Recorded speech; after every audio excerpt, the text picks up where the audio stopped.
The world looks out and they see catastrophe, fiscal cliffs. There's no hope for the future. And yet, one of Our Lady's messages is about peace and about trust. It's all hopeful. If you throw God, the author of life, out of your laws, they become unjust, burdensome. They become intolerant.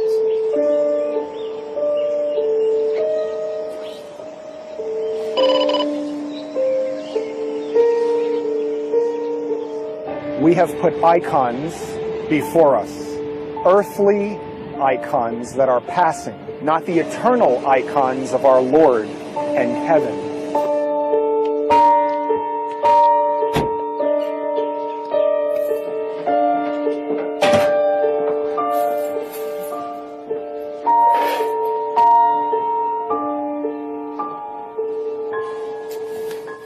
Excuse me. Hello. Dr. Bruchalski. Nice to meet you. Oh, it's Juan a pleasure. Cotello. Juan Cotello. Yes, the advocate of the devil. Here's my card. You have a nice couch. I have a nice couch. Yes, I see you're making yourself at home. Yes. Do you want to talk? Feel at home, you too. I would love to ask you some questions. Yes, me too. Let's talk. So you're a doctor? I'm a physician, yes, sir. My wife and I began to see patients on this couch, here in this house. Well, I feel as a patient, but I'm okay. I don't know how your heart is. My heart is fine. As far as I know, it's good enough. It is. Probably I cannot run 100 meters in 10 seconds, but it's good enough. It is good enough. I can walk. In early 1994, my heart had become hardened. I was taught to treat women as objects. I was taught to abort babies. And there, amidst performing abortions and encouraging sexual engagements, no one was getting better. They were becoming actually sicker. More infections, more broken families, depression, sadness, hopelessness, cynicism. Not only did I see it in my patients, but I saw it in myself and in many of my peers, other doctors. I think it's a common experience. So what happened? You were pessimistic, so what? A friend of mine took me to a church in Mexico City, the Basilica of Our Lady of Guadalupe.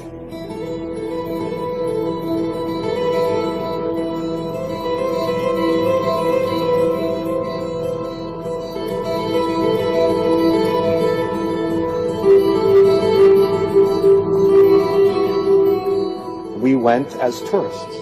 I grew up in a religious family, in a Catholic family, but I had long left that myth behind. I was standing amidst people watching a mass. And at the end of a busy day, it was packed, I heard in my heart, "Why are you hurting me?" I remember it caught me by surprise. Had I drank too much beer? Was it too hot? I looked around me. There was no English-speaking people. The voice came. It was feminine. It was direct. It was to me. I thought I was losing my mind one minute. But you heard that voice as you are hearing my voice? I heard it as I'm hearing you right now. And it was direct. It was penetrating. Why are you hurting me? I put it out of my mind because I was busy. I didn't want to deal with it. And so I went back to my training, and I was there in the middle of aborting a baby. We miscalculated the age, and the baby was over 500 grams when I delivered it alive. So I had to call the nursery doctor to come and revive the baby. And she looked me in the eye and she said, "Johnny, you are better than this. Stop treating babies as tumors, cancerous tumors." And I questioned her. I said, "What? Doc, what do you mean?" She said, "You're better than this. You know why you went into medicine, to help people. This is not helping."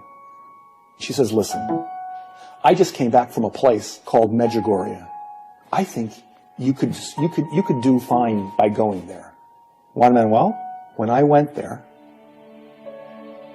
I found love.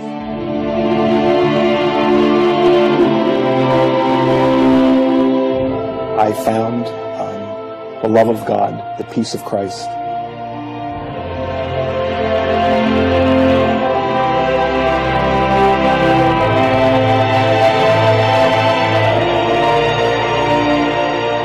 I found the love of my Heavenly Mother.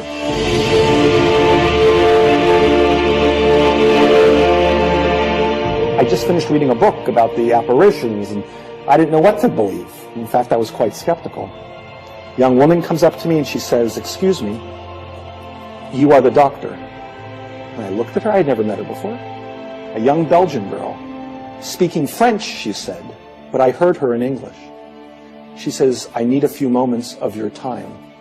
The Mother of God has some messages for you." I thought she was nuts. But she sat down and she began to tell me things that would happen in my life. That you are her physician, that you can help renew medicine, that you can find joy and happiness in your daily life.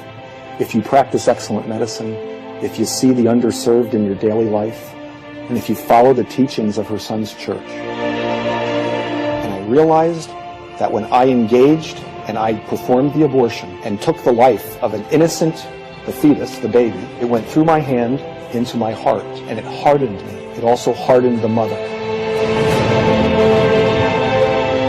So I went from being self-centered and self-assured to, oh my God, what am I doing?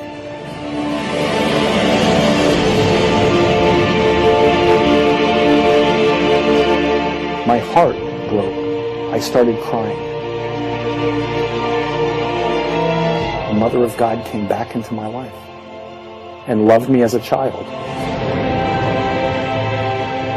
And once again, growing up in a Catholic way, go back to confession, communion, praying. Pray with your heart. I went to my professors and I told them, I said, I no longer can perform abortions. And that's when my wife and I stopped the other practice and we opened up our own practice here in Virginia. We began to see patients on this couch, and they came from all over.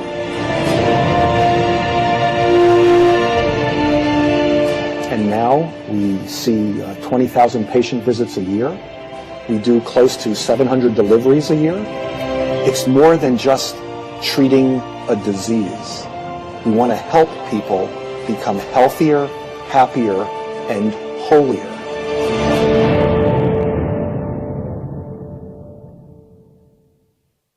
Let me tell you something about myself. Whenever I go to the doctor, I make an act of faith. If the doctor says to me, you take this pill, I will have it. You have to start eating this and stop eating that. I will obey without asking questions, just because the doctor says that. Why is it so difficult to accept God's recommendation? And we need to ask always, why? Instead of just having the medicine? It's a very good question. I believe that it's because of pride. We want to do it our way on our time. I'm okay, as you say. I'm okay, I'm fine. And yet all of us are searching in our hearts for something more. The number one prescription is antidepressant medicine. Paxil, Prozac, Zoloft, Celexa, antidepressives. People are empty and they have no idea why. The why is that we've removed Christ from the equation. I fully believe that there is going to be a spiritual reawakening in our lifetime, because I don't see any other answer across the world that has the capacity to transform our hearts from hearts of stone to hearts of flesh, to love more. The only answer is God's mercy. And what if I have done terrible things? Am I also a candidate for this mercy? You're speaking to someone who's killed many, many human lives. Absolutely, Juan Manuel. Absolutely. He's there especially for people who have led horrific lives. no matter what, because his love is unconditional. He would have died on the cross for one person. He loves us that much.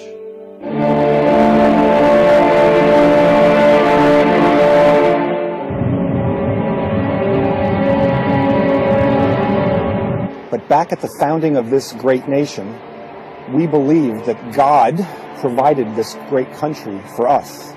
And that's why on our money, we place "In God We Trust." And sadly, it's become words that we mouth. Could it be that God now is that bill? In money we trust, in this bill we trust. Our God is money. Our God is money. Our God is power. This was my God. And then our Blessed Mother tells us, no, Johnny, it's about changing your heart. It's about loving. It's about allowing yourself to be loved.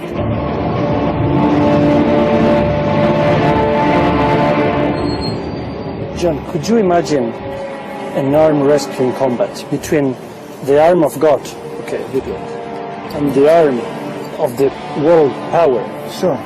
Legislators, bankers, opinion leaders. Who is going to win? In the short term, they may appear to be winning. But in the long term, David always beats Goliath. Praying from the heart, the Eucharist, confession, fasting, and conversion. Those are the weapons our Lord has given us to use in our daily life to make a difference. Anyone can pick this up. My grandmother, a young boy, a homeless man, a wealthy man. People who are not even Catholic can use this. This is what's going to transform the hearts of legislators, transform the heart of bankers, transform the heart of teachers, of doctors, of film producers, of mothers, of fathers, of children, if we just give them a chance. It's always about love, Juan Manuel. That's all it's about. You can love in medicine, you can love in education, you can love in banking. That's just respecting the dignity of the human person. We are coming to an age where you can no longer be on the fence, Juan Manuel. Are you on the fence? I don't know, maybe yes. It's hard to jump on the other side of the fence and forget about the other side. It is, but just realize there is a perfect time to do that. You will know in your heart when it is. Do you have any prescription for me? Actually, I do, Manuel. I do. So first prescription, Yes. you need to go to Medjugorje. That's a long way. It is, but I'm a doctor, and you need to trust me. I want you to go there, and the only thing you have to do is open your heart. Whatever that means to you, and I know your heart is fine, open it up when you're there. And the second prescription, we're all on a journey, right?